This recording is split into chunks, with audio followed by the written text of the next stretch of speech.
En el siglo XIX, Venezuela era un país eminentemente rural, con una producción que consistía principalmente en café y cacao, y otros rubros de índole agropecuario. Ya para el siglo XX, con la llegada de la explotación del petróleo, los ingresos comienzan a aumentar vertiginosamente, en conjunto con actividades conexas como el comercio, la industria y la minería. El petróleo pasó de constituir el 2% de la exportación en 1920 al 47% en 1925 y al 85% en 1930. Con ingentes ingresos fiscales, el Estado fue protagonista de un profundo proceso de modernización, el tránsito de un país pobre y rural hacia otro de fisonomía urbana. Principalmente en el periodo de 1936 a 1983 se desarrollaron actividades industriales, se hicieron grandes inversiones en vías de comunicación, infraestructura, tecnología y urbanismo.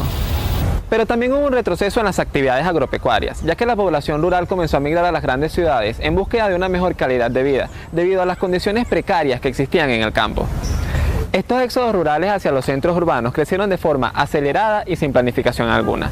Las ciudades no estaban lo suficientemente dotadas de servicio para atender un crecimiento tan desordenado. Este hacinamiento ocasionó un colapso en la ciudad. La población rural, ahora urbana, no tenía acceso a óptimas condiciones de vida, creándose así los mal llamados cinturones de miseria, donde populan las viviendas y urbanizaciones improvisadas. La economía venezolana depende fundamentalmente de los ingresos del petróleo, definiéndose este como un país monoproductor, ya que solo produce petróleo para sustentar su economía rentista.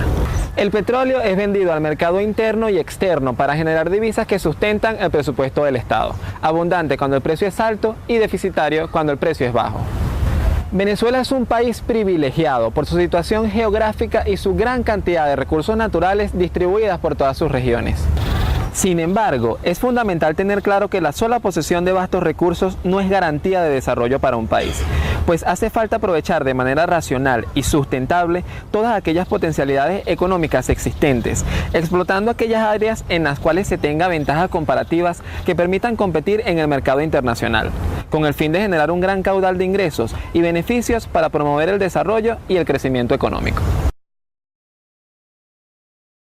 Amigos invisibles, hay una sola cosa que Venezuela tiene que hacer, que es eso que yo he llamado sembrar el petróleo. Es decir, esa es una riqueza transitoria, que no la producimos los venezolanos, que la recibe el Estado por un azar de las leyes y que la distribuye a su leal saber y entender, generalmente de una manera muy paternalista y muy poco práctica. De modo que lo primero que habría que hacer es eso, sembrar el petróleo, hacer un plan nacional por medio del cual esa renta deje de ser una renta y se transforme en una remuneración de trabajo, en una remuneración de creación, en un motor de la economía venezolana, que no lo es hoy en día. Hoy en día somos, en el más estricto sentido de la palabra, un país subsidiado. Mientras no hagamos eso que llamaba yo sembrar el petróleo, el país está amenazado gravemente. El país es más que una realidad económica, una apariencia. Seguimos siendo un país subvencionado, un país pensionado, un país improductivo. Ya han transcurrido 78 años desde que se publicara por primera vez aquel célebre artículo escrito por Arturo Uslar Pietri, Sembrar el petróleo. Y a 100 años del comienzo del vertiginoso desarrollo de la industria energética, algunos economistas consideran que aún está muy vigente este planteamiento. Para esta época, Pietri se sentía impotente al ver cómo Venezuela se hundía cada vez más en su dependencia energética y en su improductividad en otras fuentes de ingreso. Urge crear sólidamente en Venezuela una economía reproductiva y progresiva. Urge aprovechar la riqueza transitoria de la actual economía destructiva para crear las bases sanas y amplias y coordinadas de esa futura economía progresiva que será nuestra verdadera acta de independencia, expresó Pietri en su documento. Pietri sostenía que los ingresos petroleros no debían ser utilizados para financiar importaciones, sino que se deberían invertir en el desarrollo de otros sectores económicos. Hoy en día, el tema de la siembra del petróleo sigue generando acaloradas pasiones e intensos debates entre los distintos sectores del país, desde el ciudadano de a pie hasta los más reconocidos economistas. Se podría decir que en cierta forma el petróleo sí se ha sembrado, si se toma en cuenta el desarrollo de grandes ciudades y sistemas viales en el país. No obstante, en el desarrollo de la agricultura ha habido un notable retroceso, lo cual constituye una exposición peligrosa del país en materia de seguridad alimentaria. Esto ocurre en un país de enormes extensiones de tierras aptas para la siembra. Se debe avanzar con rapidez en la industrialización, en el rescate de la agricultura, en la producción nacional de lo que los venezolanos consumen y tienen ventajas comparativas para ello. El pasado quedó atrás y lo que resta es mirar al futuro para consolidar la siembra petrolera. Hoy en día estamos en un trance económico, devaluación, escasez, desabastecimiento, dependencia excesiva de las importaciones para el consumo interno y una pérdida del poder adquisitivo en la población venezolana. Para los venezolanos, el primer semestre de este año fue un largo túnel de precariedad.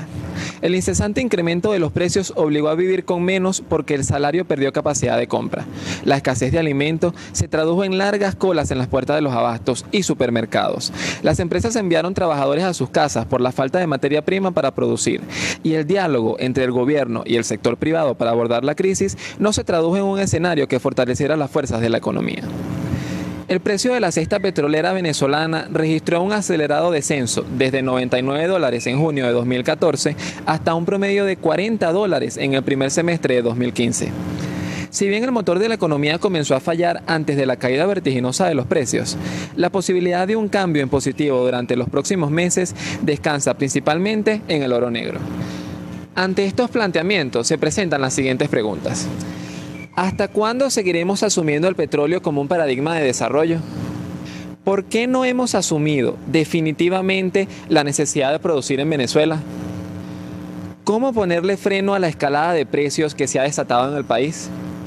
¿Qué medidas podemos tomar para cerrar la brecha entre los precios de los productos, bienes y servicios y los salarios de los trabajadores? ¿Podemos establecer paralelismos entre lo que está ocurriendo actualmente en Venezuela y otras experiencias como el Corralito en Argentina? ¿Qué medidas pueden adoptarse en el corto, mediano y largo plazo para ir definiendo los reacomodos a la economía venezolana? ¿Existe un ABC económico o alguna alternativa o conjunto de ellas para revertir la situación actual? Para Vector Político UCB, Investigación, Desarrollo e Innovación, el desarrollo económico del país debe de ser un proceso integral, sostenido y ecológico, que se fundamente en el desarrollo de todos los sectores económicos del país y sin duda en un verdadero desarrollo de la educación.